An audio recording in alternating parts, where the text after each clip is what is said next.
half sandwich and hoping it's not sticking to my teeth. That's on me. That's on me. Well, I'll get over here. Can you guys hear me all right?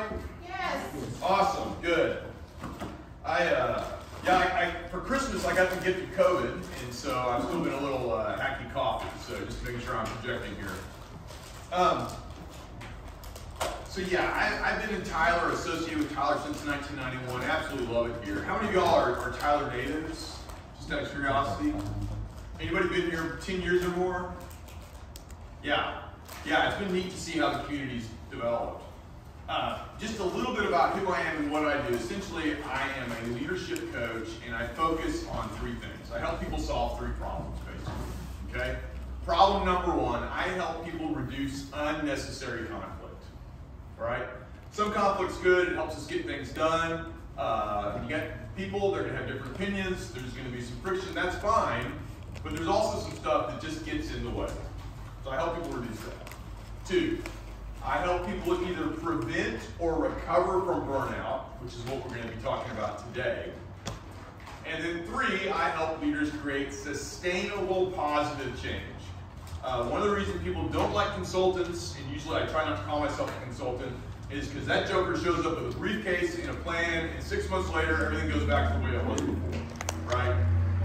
So my PhD and my work and my coaching work focuses on, okay, there are things you can do that actually create sustainable positive change. And that's what we'll get to at the end of our talk. All right, so how to beat burnout in 2023. Here we go. I have three goals for us today, all right? Goal one, we're going to talk about the difference between burnout and worn out. That's one of the most common points of confusion I find for folks. Burnout's kind of become a buzzword, right? Let me ask you this. If you have been on the internet in the last week and you've seen articles of some kind, how many of y'all have seen one that just mentioned burnout in some way? Out of curiosity. Right? People are really talking about it. It's become a buzzword. So I want to clarify what it actually is. Next, we're going to talk about there's 6 areas that make the most difference at work. And this is research validated. No woo-woo here. I don't like woo-woo. I like real. Okay? So yes, although we're going to talk about some positive psychology and stuff like that, I'm coming from the science side of it. Yes. Yes. Tell me about that yes. Because you said science side, logic, reason. That's the reason why I've come here. Awesome. And what is your name? Keisha. Keisha, because you're the first one to interact, I'm going to give you a prize because I like interaction. All right. So you choose. You can have this journal or book with a bookmark. You can have one of these books. You can have a book. They also have bookmarks, or you just have a just plain bookmark. What would you like? All right. Talk about book the bookmark. You bet. I really figured you'd pick the journal because it's worth more, but okay, that's cool. I like books, okay? Yeah, no, that's great. I had my whole punchline about, what's wrong with my book, but you just totally blew that gig, so okay. Say that for somebody else. Yeah, so thanks for speaking up. I'm definitely coming from the research side on all this stuff. The last thing is we're going to make sure you leave with a plan to help you stay on track in 2023. I noticed that the topics at how to stay motivated, maybe, but we're going to keep you between the ditches. Okay, that I can guarantee. I can't guarantee that you're going to be like, yeah, that's not really my game. Okay, so with that, I have a question, and that is, because I do like interaction. What would make this time beneficial for you? What would you like to get out of our time together? And look at this. I'm grabbing a pen, and I'm going to take notes. What do you want to get out of this? Noticing that you're headed towards that burnout stage. So, how to notice, how to recognize it? Yes. Got it? Okay, I'm going to write that down. We need a sign. Yes. What you can do to prevent it. Some of the things you can do to prevent it. How to prevent. All right. How to notice. How to prevent. What else would you all like? Because when I get to the end of the talk, we're going to come back. This is our checklist for today. Okay. So we're going to hold. You're going to hold me accountable to this. What else? It's how to stay motivated when you're dealing with difficult, like my 94-year-old mother going into a nursing home and I have a home to clear out. And How to stay up and positive and energized. How to, okay, yes. We'll talk. I have another one. Yes. How to politely say no, and it's okay to say no. How to say no. Yep. Yeah. Yep. And not feel bad about it. Yeah. Oh, yeah. I think, yeah, we can spend a lot of time there. Yes, ma'am. How to encourage others that you work with. Yeah. Thank you for wanting to spread the love here. And yeah, how to help others with this. Yep. Yeah, and I'm coming from, the stuff I prepared really focuses on some of the workplace science, but there's also some personal science that we need to get to today. And so we'll do that. We'll do that. That's why I like having these questions. What else would be helpful? How to actually realize you're actually in burnout. How to recognize, You work yes. and you work and you keep working and That's such a great setup, because that's actually what brings us to why I do the work I do. So this is a picture of me in 2013, that handsome fellow giving you the thumbs up. If any of you remember, there was a TV show in the 70s called Welcome Back, Father, right? Yeah, and one of the most famous characters there, this is where John Travolta became a big deal, right? Yeah, so it was like, oh yeah, John Travolta. Yes, yes. Now we just dated the audience real quick there, but yes, and he had this famous phrase when you get mad at Mr. Cotton and say, "Up your nose with a rubber hose," right? Okay, I had just had the rubber hose removed from my nose in this photo. Essentially, I finished my PhD in 2013, successfully defended my dissertation, and 1 week later, I ended up in the emergency room as a healthy 40-year-old male, except I had this massive obstruction in my gut. All right? And that was the beginning of a 2-year journey for me of struggling to eat solid foods, of chronic bacterial overgrowths, of a stay at Southwestern Medical Center in Dallas. They did a week of testing. They couldn't figure out what was going on. And eventually a second trip to the ER, progressively worse symptoms, and a local doctor sat me down, and I was like, well, okay, let's talk about diet. You know, what are some things I can do to change what, you know, FODMAP and blah, blah, blah. Dan, we just need to talk about quality of life for you. Oh, that conversation. Yeah, it was. My first thought literally was, oh crap, I don't have enough life insurance. I'm not kidding, that was my first thought. Well, thankfully, some friends of ours are associated with the Mayo Clinic up in Minneapolis, or excuse me, Rochester, Minnesota. They live in Minneapolis. And so I went up there, and after 2 weeks of poking and prodding by the best medical minds in the country, if not the world, my doctor sat me down and he says, Mr. Ward, tell me, how do you manage your stress? I thought, no, you've got to be kidding me. That cannot be this conversation. Right? I am a highly functional adult. Right? I'm not into woo-woo, right? I'm not into just breathing. But no, what had happened was, essentially I had gone through several years of a lot of stress. My mom also, beginning my PhD program, she fell and broke her hip. I'm an only child. And mom and dad are divorced. So that responsibility came on.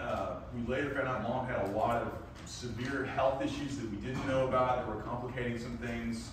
My wife was in a car accident, a traumatic brain injury survivor during that time, lost her job, lady that hit her didn't have any insurance. We had 2 grade school kids we were also raising while I was working full time trying to get my PhD. One of them developed a life-threatening allergy that we couldn't figure out. I mean, it was just like thing after thing after thing after thing during the season. And I functioned. I got stuff done. I finished the PhD, I kept my job, I fed my family, and lost the ability to internalize. Burnout and this are different, but both of them involve how we manage stress. Okay?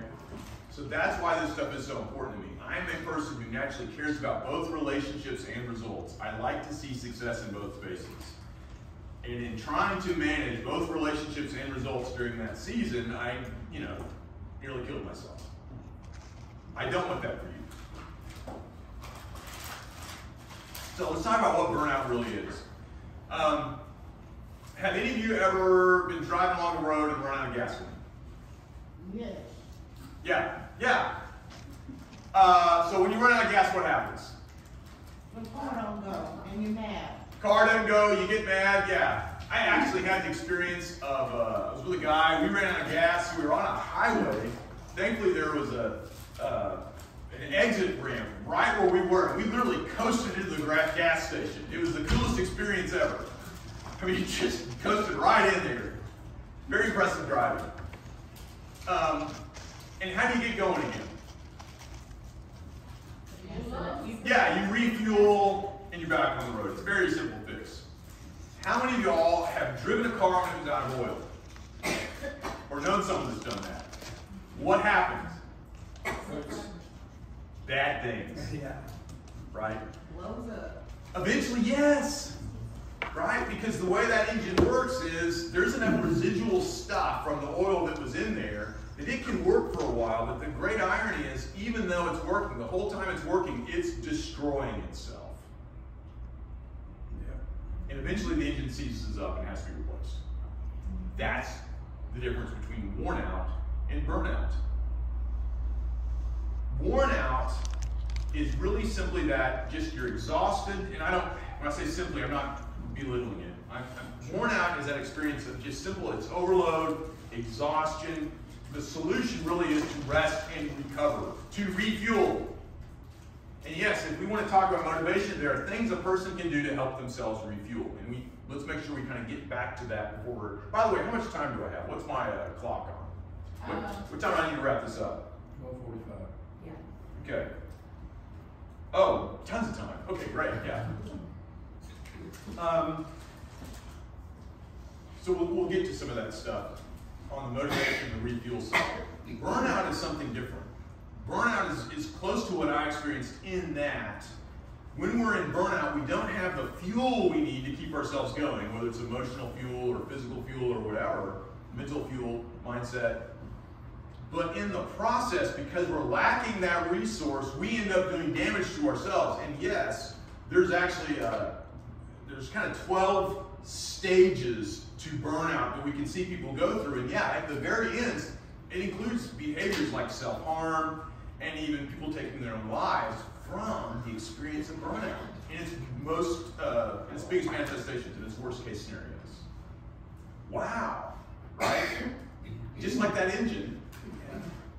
Running, nobody sees it coming, but because of that lack of internal resources, or both internal and external resources really needed for thriving, needed for effective work, the engine seizes up. Again, I don't want that for you.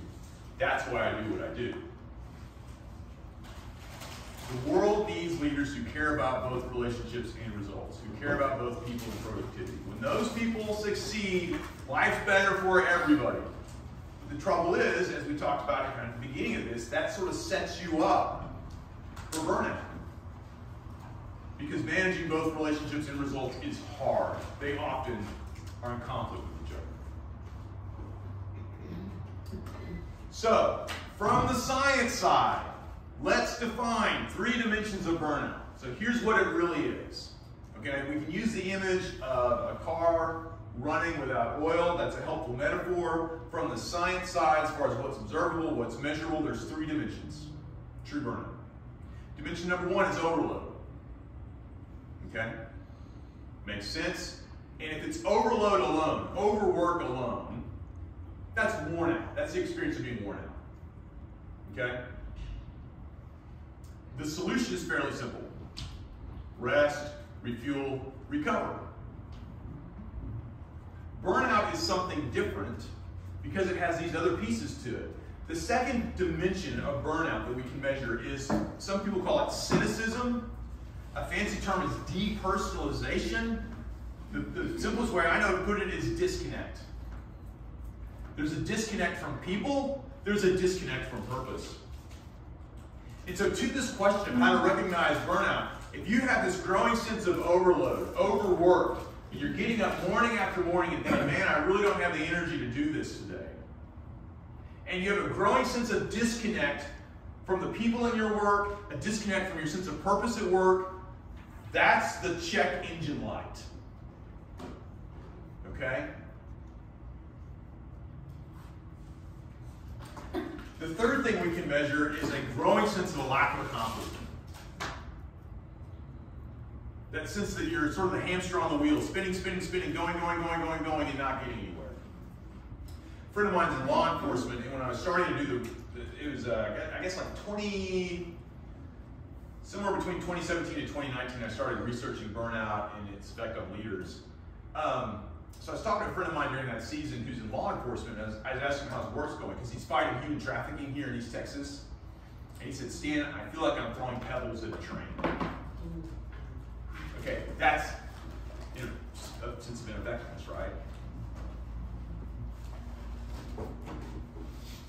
As those three come together, that's what that's the true burnout experience. So let me hit pause there. Any questions on those three dimensions? Does that feel accurate? Can you think of anybody you've seen expressing those? What does overload, cynicism, or a lack of accomplishment look like in your world? Whether it's for you or someone you've seen experience that. I'd just be curious. Yes, ma'am. Someone that's just going through the motions of things, and if you say something like very positive or have like a general conversation with them, they just like whatever, and they just roll their eyes or they become very distant because it affects them psychologically. Yeah, that's that robot-like disconnect. Now, some people are kind of just Eeyore. Don't worry about me. Yeah. So, Eeyore's going to be Eeyore, but when you see that change, that normally positive person, all of a sudden they have this robotic response. It's like, okay, to this question of helping others, right? That's a clue for this other person. No, I need to tune in. Maybe there's someone here I can help. Yeah. Right. Any other places where you've seen this show up in terms of behaviors? Yes, ma'am. I can do it tomorrow. Oh yeah. Now I like to think there is such a thing as strategic procrastination. My list is always way longer than what I can get to. But the lack of motivation, the lack of energy, the lack of care, apathy. Yeah, it's good. Mostly an attitude How so? of maybe if you have a meeting that's going on, they come in with the, oh, okay, here I go. Yeah. Get some more stuff to do. You know what I mean? That's the attitude that comes in, and that's what's expressed sometimes. Sometimes it's just sitting back and just not participating in the meeting. Wow. Yeah. So not only a person who's actively resisting what's going on in the meeting, oh wow, great, something else to do, but the person who's just totally checked out. Disconnected too. Yeah. Mm-hmm.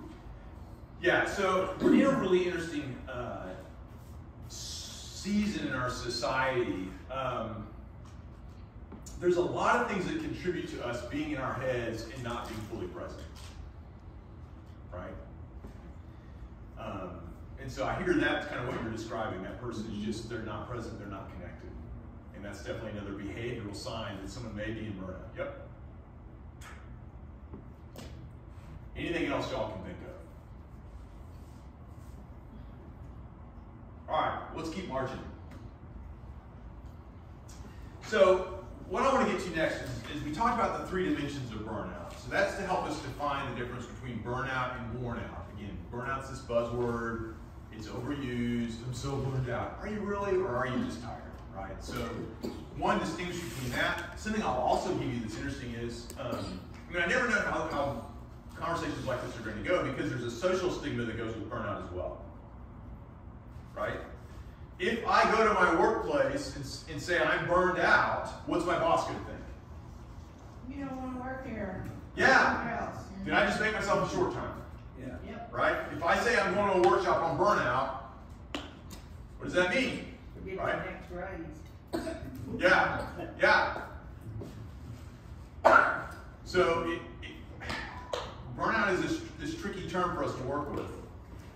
Again, there are 3 dimensions we can measure. What we know from the social science also is there's 6 areas in the workplace that, to the extent that you dial these in, that prevents burnout.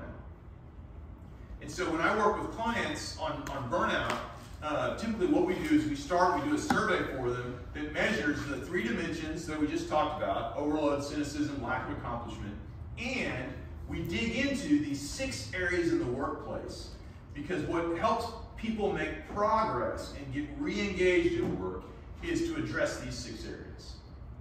And what we're going to do, I'm going to talk us through the 6, and then we'll do a little activity where we rate ourselves. Sound fair? All right, here we go. So here, I just sound like a journal. Right, the 6 areas that make the most difference. David Letterman, right? Again, dating myself. Workload, control, reward, community, fairness, and values. Let's unpack that. Workload. So to the extent that you feel like your workload is manageable, that prevents burnout. Simple enough. That can mean the amount of work. That can mean having realistic timelines on work. That can mean boundaries on work. You know, it's been interesting. One of the things that I recommend in organizations a lot for managers, because there's an organization called Gallup. You really do like the Gallup surveys. They also do a lot of research on workplace engagement. And all their research on workplace engagement and burnout says really that one of the #1 influencers of burnout in the workplace is the manager. Right? People don't quit jobs, they quit their boss. And so one of the simplest things that managers can do to help with some of the workload stuff is to control how they use email. Right? So if the boss is emailing people after work and expecting a response before work, right? That's an unmanageable workload. It's never ending. Which actually leads us kind of to this next piece, the control piece. To the extent you feel like you can make decisions in the workplace that affect your quality of life or affect your quality of work experience, that's control. And yeah, I mean, the sense I'm not thinking about like having to move your mom's stuff, right? You don't have a lot of control. That's one of the things you're just going to have to do, right? And I'm going to give you this idea that whatever piece of that you can dial in, if you feel like you can at least say, I'm not doing it today, I'll do it on this day, right? Or I'm going to hire this. Any piece of that you can take control of pushes back. Prevents burnout. I'm thinking about. Oh yeah. May I give another side? Please, I love it. Control? Okay. Yes. I don't want anybody to know where I've worked at one time in my life, but I got a new boss who was a micromanager, and I'm very good at what I do. Matter of fact, anyway. That burnt me out. Yeah. Yeah. Because I'm trained in my field. I don't mean to, but I mean, I know what I'm doing. And the previous boss, I mean, all I get is praise. All I get is, I'll put, you know, on my score, you know, how you rate yourself each year, and he'll mark it out and put the highest, you know. And it was so beautiful for 12 years. Yeah. And that's the flip side of control. So if you feel like you're being controlled and lacking control, yeah, quitting the manager, not the job. Something else I see, and again, different personality types have different needs for control, different motivations or drives for control, right?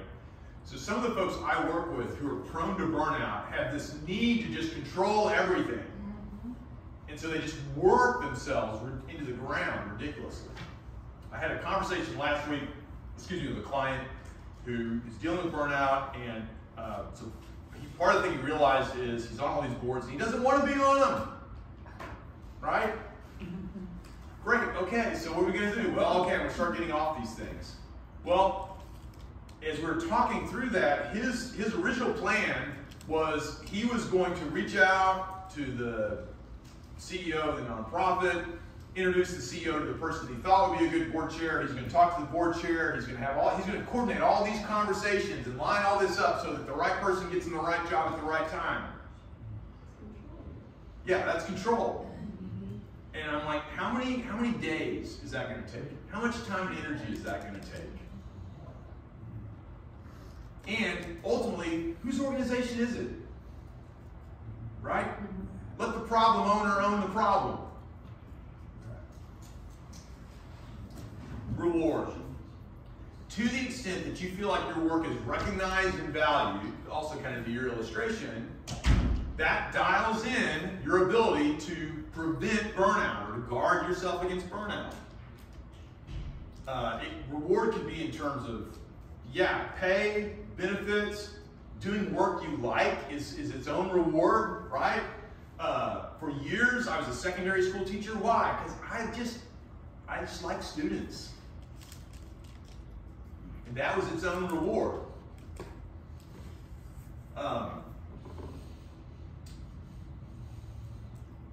To the extent that there's a match where you're getting something back for the work that you're putting out, that's reward.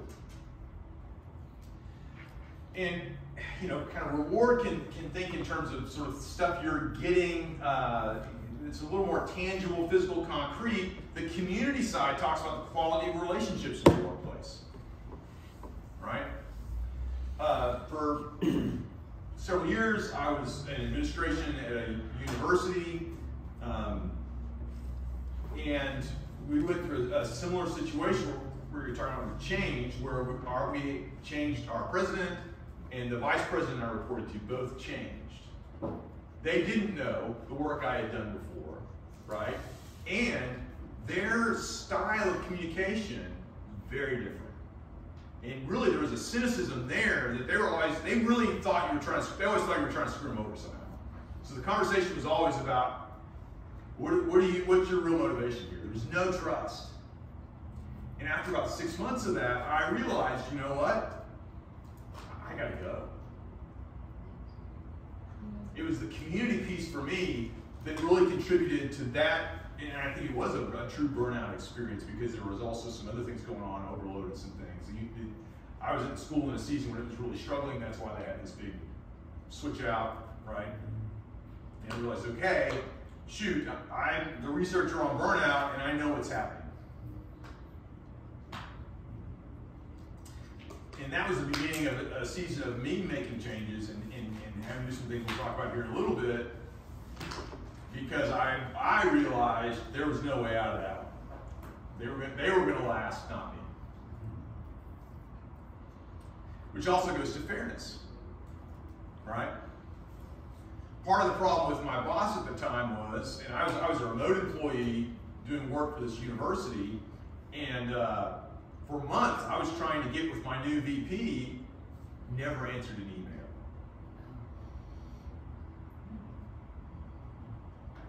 My assistant, who's also his assistant, wouldn't reply to me.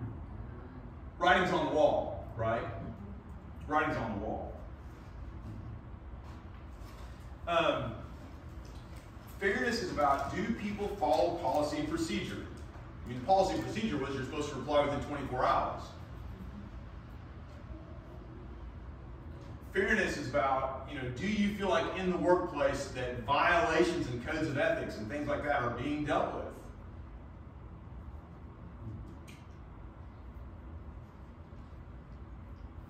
And then the last piece is the values piece. Do you believe in what you do? I had a conversation early in my coaching career with a client who, brilliant young woman, she had done very well at the business she worked at, was very well paid, had a very nice car. But one day she just told me, she's like, I'm miserable. She's like, this organization that I work for, these are nice people, but all they really care about is making money. She's like, I'm just not really into that. And so even though she had this, as far as, fairness, reward, all that kind of stuff, that was all there for her, she realized, and she wanted and eventually chose to make a change because there was such a mismatch in values. She actually found that the constant conversations about making profit were actually draining her. And so she made a change. So again, 6 areas that make the most difference at work. Workload, control, reward, community, fairness, and values. Take a moment. Think about your current setting and just give yourself on a scale of 1 to 10. How are you doing in those? Like 1 being total mismatch, 10 being in total alignment. Right? So workload. How manageable is your workload? Oh, thanks, Siri. Yes. No, thanks. I'm good. 10 being, yes, totally manageable. When I think about the last 3 months, anticipate the next month or 2 ahead. 1 being spun out of control. But you have to share your results, by the way, so just. Control. How much control do you feel like you have in your work? Are you able to make decisions about your day-to-day work experience?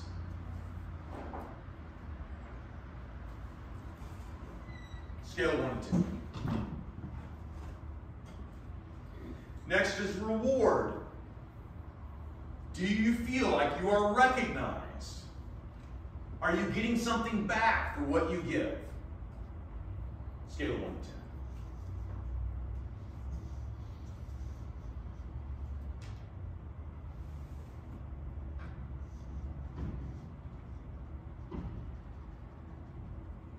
Next is the community piece. Do you feel connected with the people at your work? Do you feel like you're able to communicate? Do you have positive relationships, positive interactions?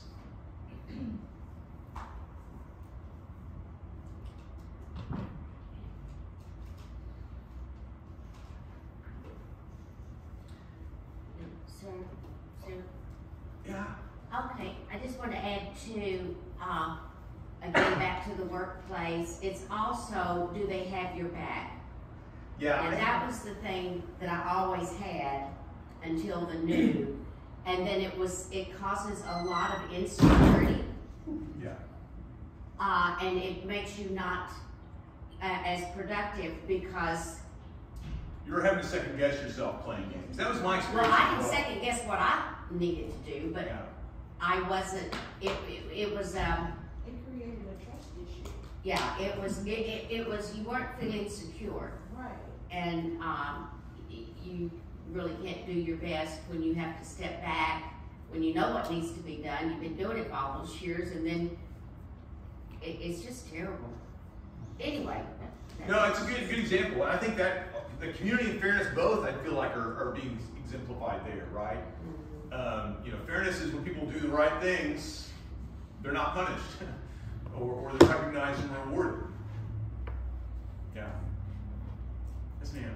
Have you had people that, do you know what the Myers-Briggs test? Oh yeah. MBTI, yes. Yes. So when anybody come to you or about I'm experiencing burnout or whatever, and you ask them what they do as a profession, do some of them make that change to change over to a profession or change something different about themselves to enjoy it and not feel burnout? Because you wouldn't expect it. I'm actually an introvert. Mm-hmm. Yeah. First one to speak, and you're an introvert. Yeah. And the answer to your question is yes, both sides. I've seen business owners change the way they run their business. Mm-hmm. And I'm thinking in particular, Myers-Briggs is cool. I've started using the DISC. I'm a big fan of, there's a particular DISC tool that I use with individuals and organizations because it's really thorough and the science is really good on it. Yeah. By the way, all those personality tests, all of them are flawed. Some are helpful. Yeah. So, focus on the helpful stuff. Always take that stuff with a little grain of salt. But what we found in this organization in particular, so they were much more relationally oriented. They were motivated, again, by relationships, stability. The pace of work was really important. for that boss, and they found that they were having a lot of unnecessary conflict. They were having a lot of unnecessary conflict because they were trying to manage the workplace in a way that focused on drive, speed, high performance goals, and were actually creating more churn than they needed to in order to be sustainable and productive and have the relationships they wanted. So they changed some things about how their workplace operated to help with that. Right now, it's a small office. They have the ability to like close for lunch, things like that. Not everybody has that option. So that goes to that control piece as well. So that would be an example of on the personality, changing the workplace to match.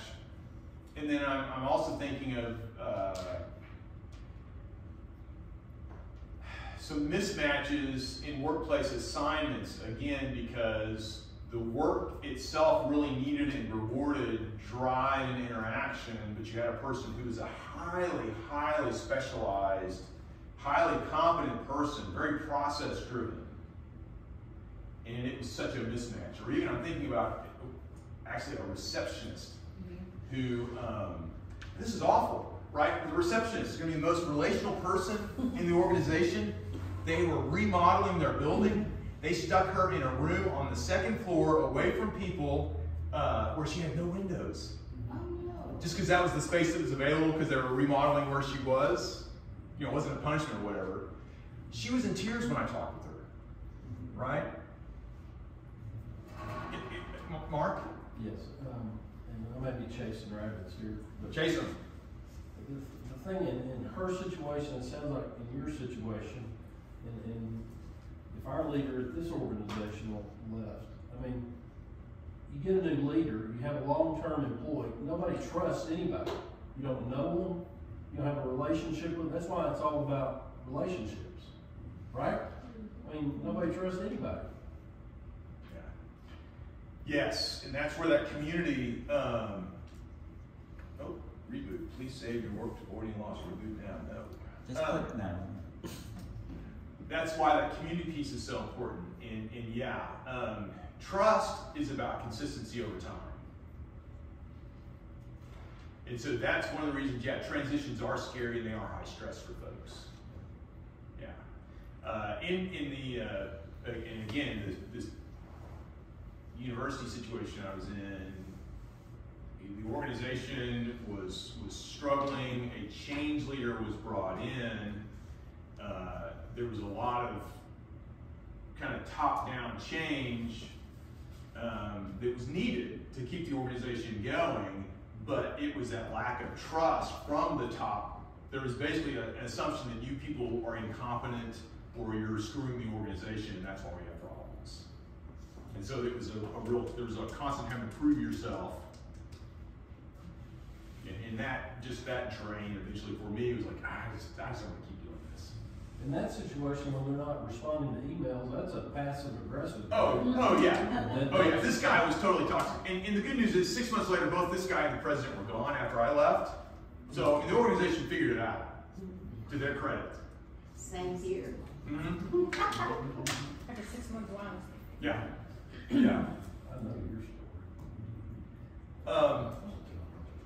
Yeah, this is fun. Any other war stories, you guys? You know, we could all just kind of have a little huddle, right? Yeah. Well, I have one. I won't say where it was, but I've always been an office manager. Mm-hmm. And it was very interesting, and the reason I had to leave certain places that I did has been because of other family members' illnesses. My father died, my grandson had cancer. And, but the thing that amazed me is when you help somebody else replace whoever's going into your position, and you try to say, that's just not going to work. You know, and then they move forward anyway with that person. And I was shocked at how many other employees ended up leaving. Yeah. Because that person in that office manager role wasn't, I always used to call myself, I'm the mother of the company, you know, but they didn't have that. Everybody would say, she keeps her door closed all the time. She's never available. She doesn't tell us about new policies or whatever. Yeah. You know, and it's that community and that trust. I think it's with anybody in any position where they're interacting with somebody else to get a job done.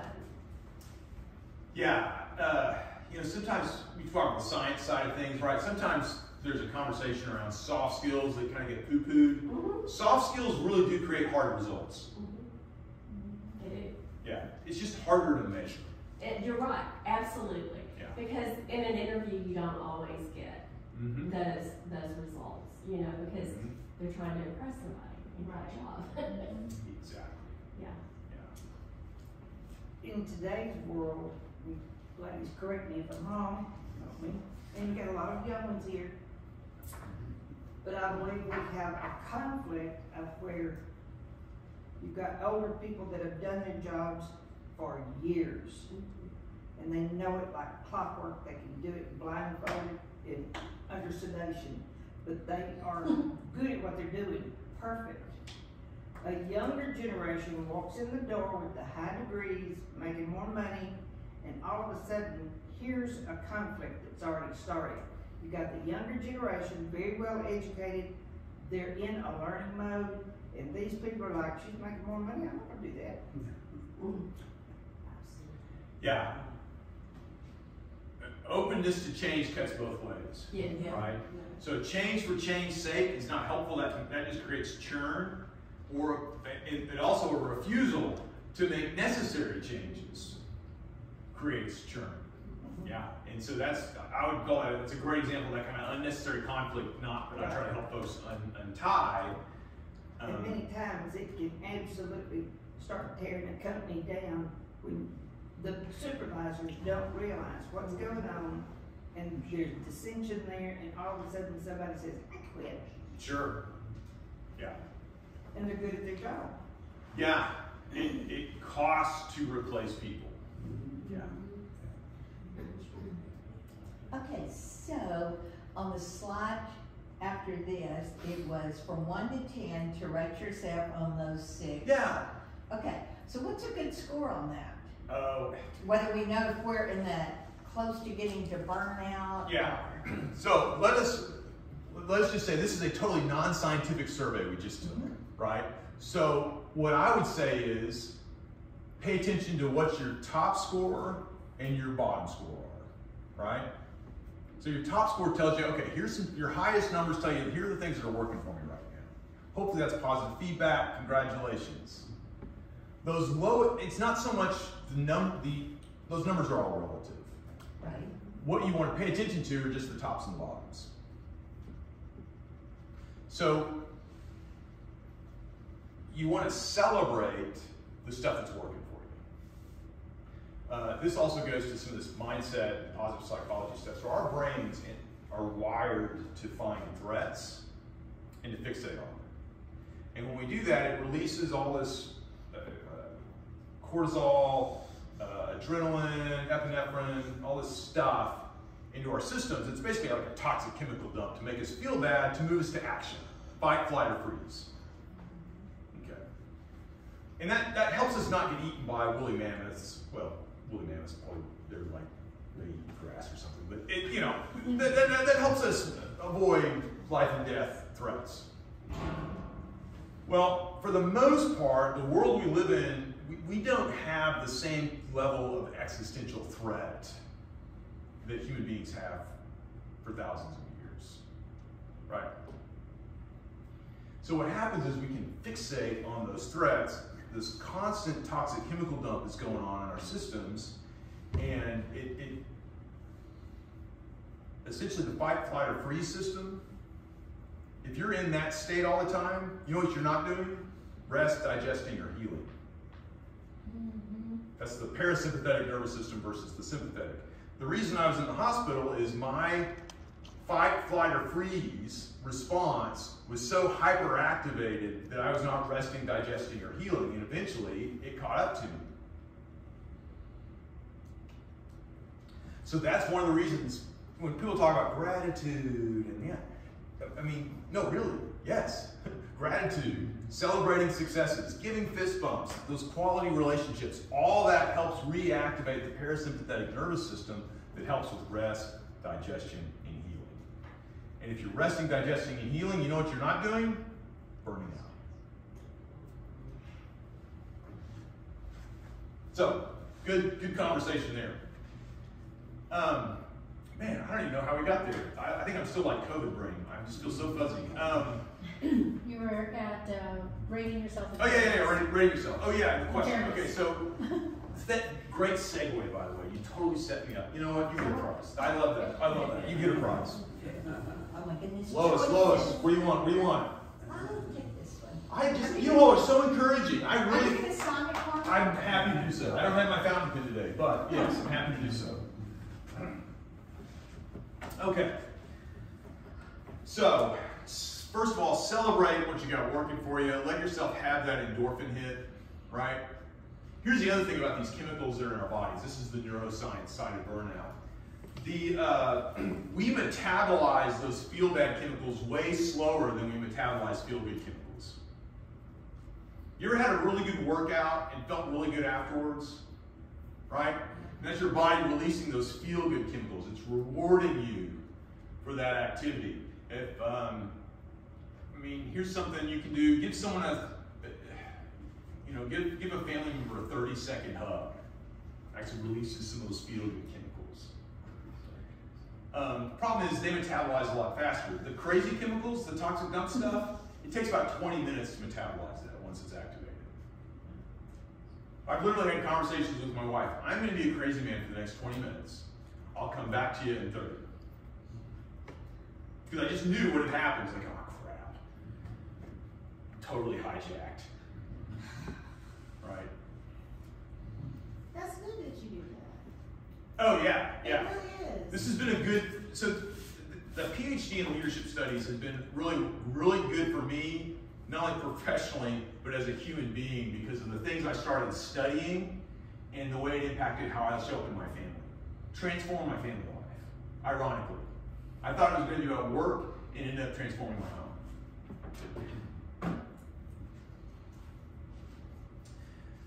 Okay, so here's what I want you to do. So, let's talk about creating change. So, where you had those low items, that's where we want to dial some things in and create some change, right?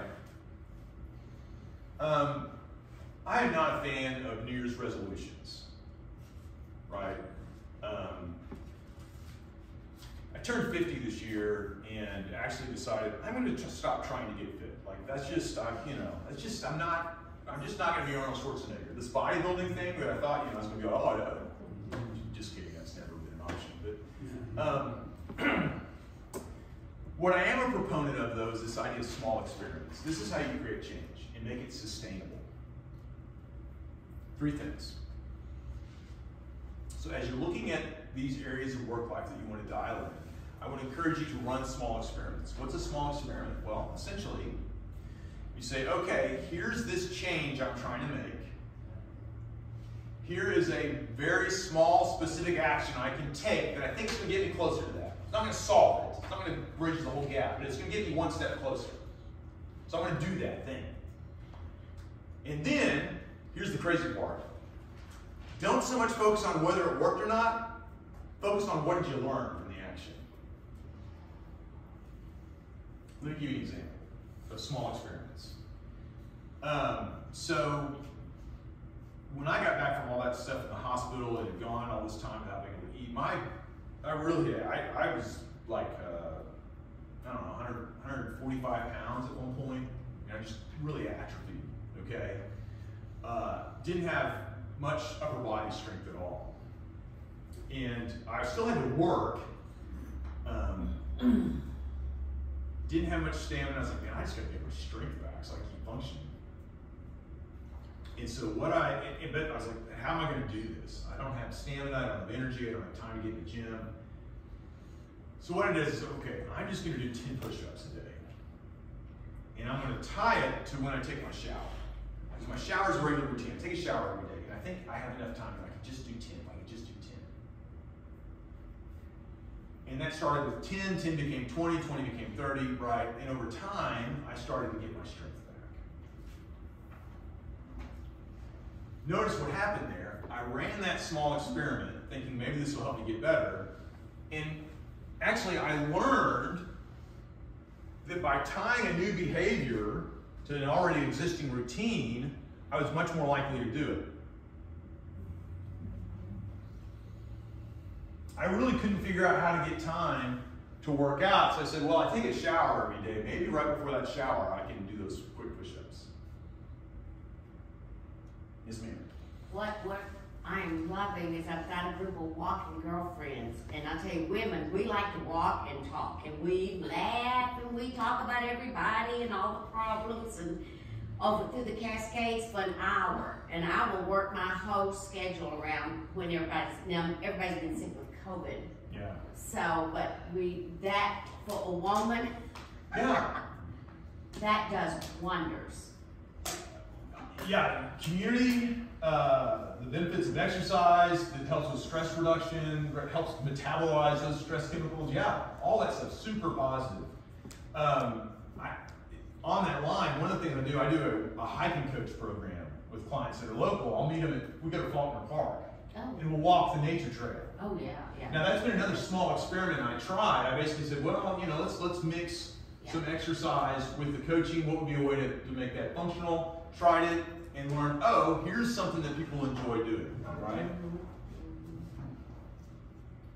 So if you want to create change for yourself, look for the small actions you can take in any of these 6 workplace areas. Just take it and see what you learn. And then apply what you learn. Even if you discover that something doesn't work, that's learning. It's like the Thomas Edison joke about discovering 1,000 ways not to invent a light bulb, right? Sometimes what happens to us and what can lead to burnout for some folks is this analysis paralysis. They're afraid to take any action at all. And when you get to that state, you've lost your sense of control, which then sets you up for burnout, depression, and a lot of the negative psychological experiences. And you drive others crazy. You can. You can. Because you won't make a decision. Yeah, yeah. For our family and for me professionally, small experiments have given me a lot of freedom.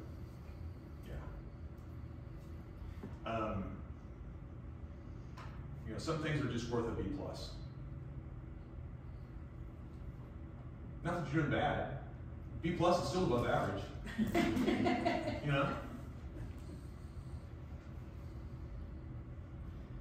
So, let's take a minute and think about, I'd be curious, what are some successes we can celebrate? As you rated yourself on your areas of work life, what are some things that are working for you?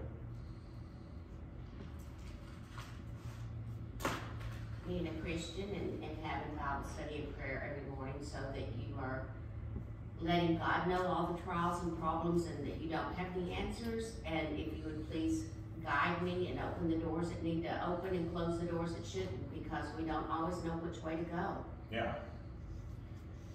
Yeah, that's a sort of a positive example of the control piece, right? So sometimes we get so fixated on controlling everything in our life that one of the things that can be helpful is to realize we're not in control. I'm not in total control. Right. Yeah, exactly. That it's okay to let go of things if you have too many things in the iron like me. And I'm going to be closing down my tax business because it was way too much. So as like a positive of starting the process of that, I don't feel like I'm a failure. Yeah. Or I don't regret doing it, but I take it as a positive to like where I'm saying it's okay. I was not ready for that, and there's areas that I need to work on. So it's fine, and I don't have like no regrets over it. I'm not beating myself over it. Yeah. And also I'm a DJ. I'm 44 and I'm a DJ. No So fun. I started to start mixing tracks together. So that's going to increase my skills and get better gigs DJ. Yeah. And all those are actually like small experiments. Every time you're creating that track, right? Learning what works, learning what doesn't work. To the extent you can dial into the learning, that's going to help your head stay in that positive space. Right. and not get into the fight or flight. Yeah. Go ahead. Yeah, yes. The one thing that has helped me, that I know we talked about it earlier, when the lady up front was saying learning to say no. Over the last 3 years or so, I've become very comfortable with saying no. And not feel bad about it. Because until I made that change, I was the type of person I was always taking on, because I always want to help. I always want to help wherever I can. And before I knew it, I ended up doing it all by myself. Yeah. And that will burn you out. If you're stuck, you volunteer to help and you end up doing it all the time, that will quickly burn you out. So I quickly learned that it is okay to say no and not feel bad about it. And since I started doing that, I feel so much better. I sleep real good at night. Yeah, you know, it's funny, there are again, going back to personality types. So some personality types get their identity in being a helper, in being a resource for people, the need to be needed, or the sense of, you know, I can only be okay if others are okay with me. And so then that leads to this kind of constant giving. And one of the things that we know in the workplace, there are givers and there are takers. Yes, Lord.